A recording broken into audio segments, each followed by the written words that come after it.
Last week I posted a video about Midi CC and the Moog Matriarch. A few people have emailed me and asked me if it's possible to do the same thing with the Moog Subharmonicon, Mother 32 or DFAM. Well, the answer is yes. There are of course different parameters for each synth. The DFAM itself has no MIDI in, but if linked to a Subharmonicon or Mother, you can get some additional control. Remember, these synths were primarily designed to be analog synths, so the MIDI functionality is fairly limited, but there's still a bunch we can do. Midi CC can be sent anywhere from the Mother 32's assign out. We also have portamento controls, program changes for the sequencer, and sustain, although I couldn't get that to work properly. I have to keep trying that. The Subharmonicon has more options than the Mother, control over both VCO's frequency, including individual control for each sub-oscillator, and excitingly, control over the attack and decay for both VCA and VCF envelope generators. Since I covered most of the setup in my last video, I'll just dive in and show you what's different. If you haven't seen that video and you'd like a more detailed account of the setup, I'll post a link in the description. I'll be using Logic again, but this will work in any DAW. I went on a few tangents while doing this video. I wanted to cover how to set up your Subharmonicon like a MonoSynth, and while I was experimenting, I ran into a few problems with MIDI notes getting stuck and some tuning issues, so I'll talk a little bit about that as well. There's an index in the description if you want to jump around, but before we get to the walkthrough, here's a little sample of a patch that took many turns while I was practicing for this video.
Alright, let's get started.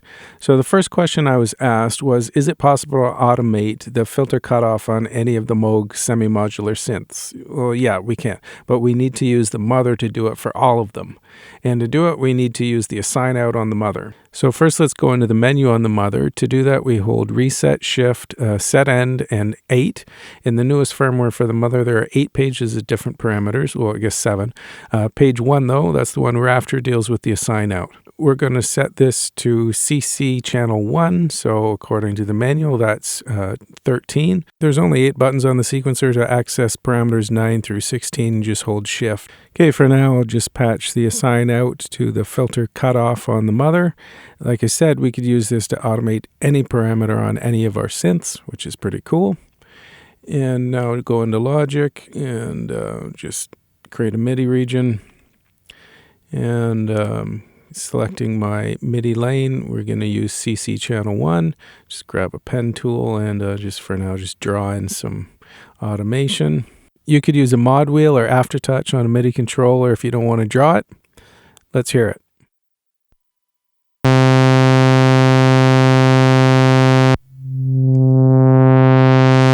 Yep, although Logic's not showing what I drew on the piano roll, it's definitely working.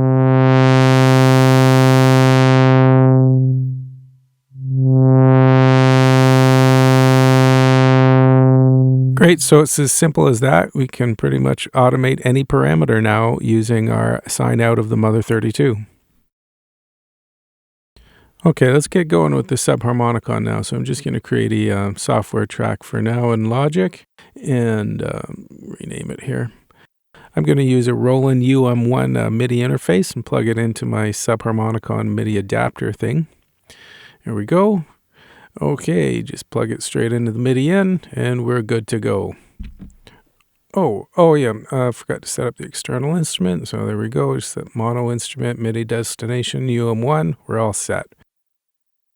If you want, you can set your audio input. Okay. All right, let's see if it works.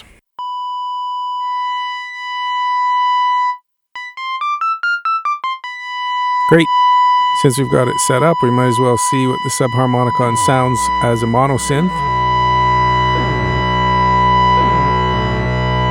Pretty huge.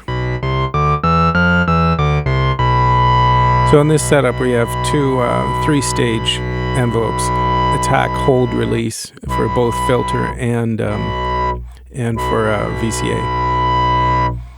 See what we can come up with.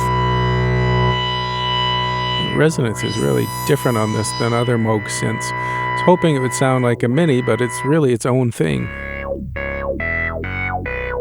Well, it's kind of Mini-ish.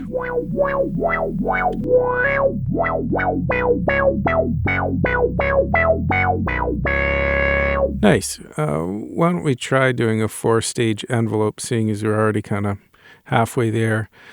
Unfortunately, the trigger out is not triggered by the MIDI gate, so I'm just plugging it into maths here so we can see. So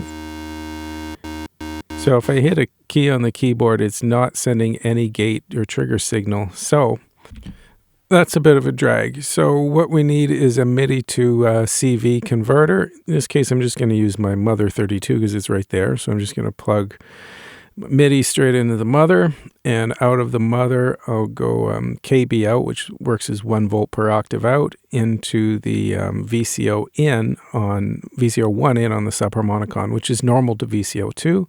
I'm going to use the stages as an envelope generator for now because it's just right here. Gate out of the Mother into stages, gate in, and envelope out of stages, multed to both cutoff and VCA in. We should have an ADSR envelope now. Let's get those sub-oscillators back in.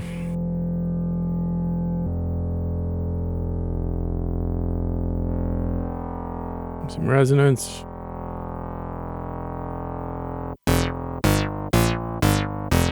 Let's just add some more sustain in the envelope.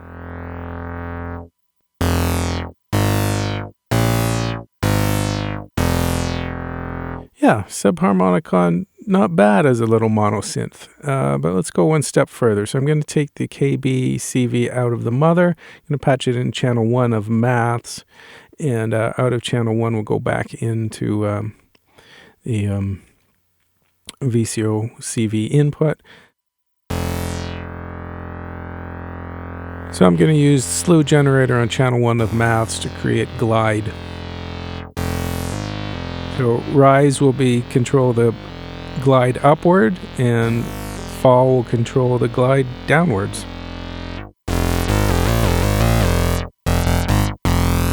Nice, that works pretty well. Okay, so we've got 2 sequencers on the Subharmonicon that aren't being used, so let's take sequence 2 CV out to modulate the pulse width of oscillator 1. Little clicky, let's get the sequence going a bit faster. There we can hear it. Still pretty clicky, but that's cool. Let's make this sequence wider range so we can hear it better.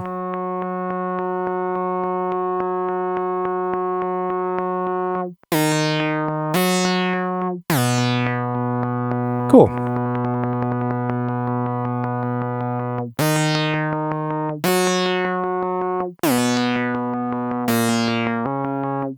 You can hear the portamentals gated, which is also kind of neat. Okay, let's take the cable that's patched into cutoff, plug that into channel 2 of maths, and out of the sum output of maths into the cutoff. And now I'll grab another cable, and we're going to go sequence 1 CV out of the Subharmonicon into channel 3 of maths. So now we've got the envelope as well as sequence 1 modulating our cutoff. So let's try that out.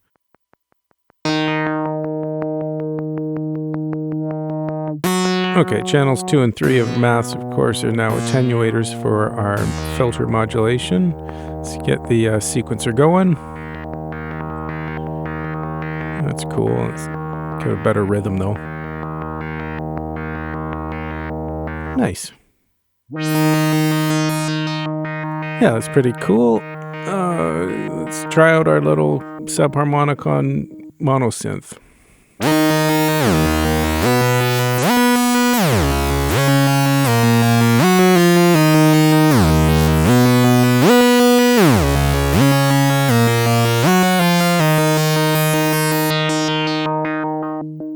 Cool. That was a bit of a tangent though. Okay, back to what we're working on. So just going to set up our MIDI sync in Logic, go to MIDI preferences, sync, MIDI sync project settings, and select UM1, send it a clock signal. Now our Subharmonicon will be clocked to Logic. MIDI's not the best way to sync analog gear. I've had some sync issues with Logic and Moog instruments, so let's turn on a click and try it out. Okay, it's working now. If the rate knob on the sequencer is fully clockwise, you'll have 16th notes in time with Logic. Good to know if you're going to use the step sequencer. We can, of course, get lots of other clock variations just by turning the rate knob. If you do have problems syncing Moog instruments in Logic or any other DAW, I've found, I don't know if it's a Moog thing or the DAW thing, but I've found if you start the project from beat 1, it seems to work a little bit better. Yeah, you can hear the different divisions. I'm sure you get the idea. Okay. Okay, let's just get a sequence set up.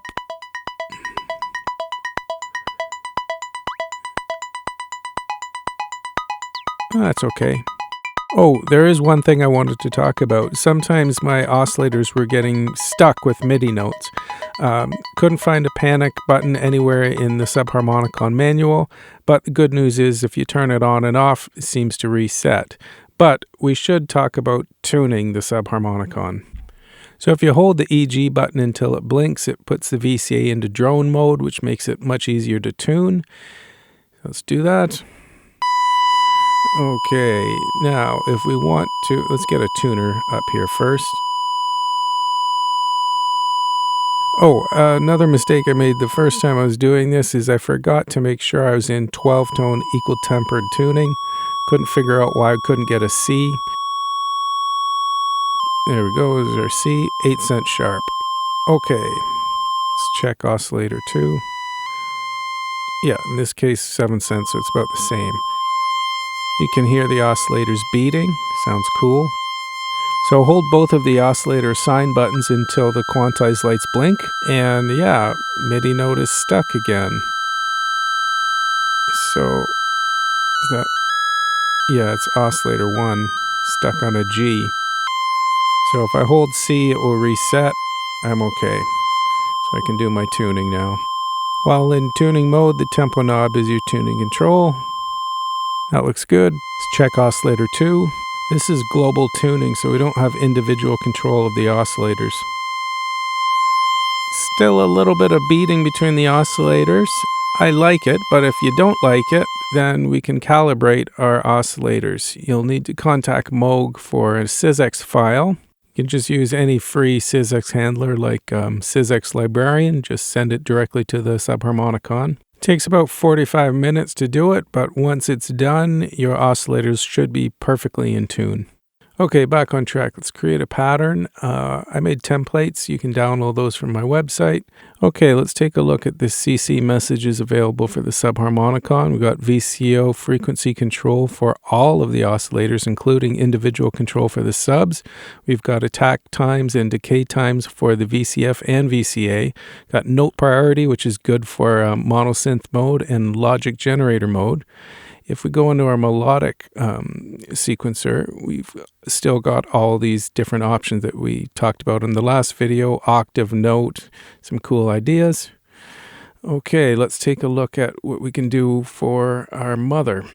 Just create another pattern and open the Mother template. There it is. Okay, as you can see, there's not as many options. I use this single lane melodic sequencer option a lot. If you watch the last video, I sort of go into a lot of the different options you can try out. Yeah, so there's our sine. Oh, one that I don't have in here is aftertouch channel pressure. So that can be mapped to the sine out of the Mother as well. And once again, if you push these little plus buttons, you can find more options to play with, like chants for individual parameters on each lane. Yeah, you can clear the automation, randomize it just with the right click or command click. Pretty sweet. All right, let's see what we can come up with these things.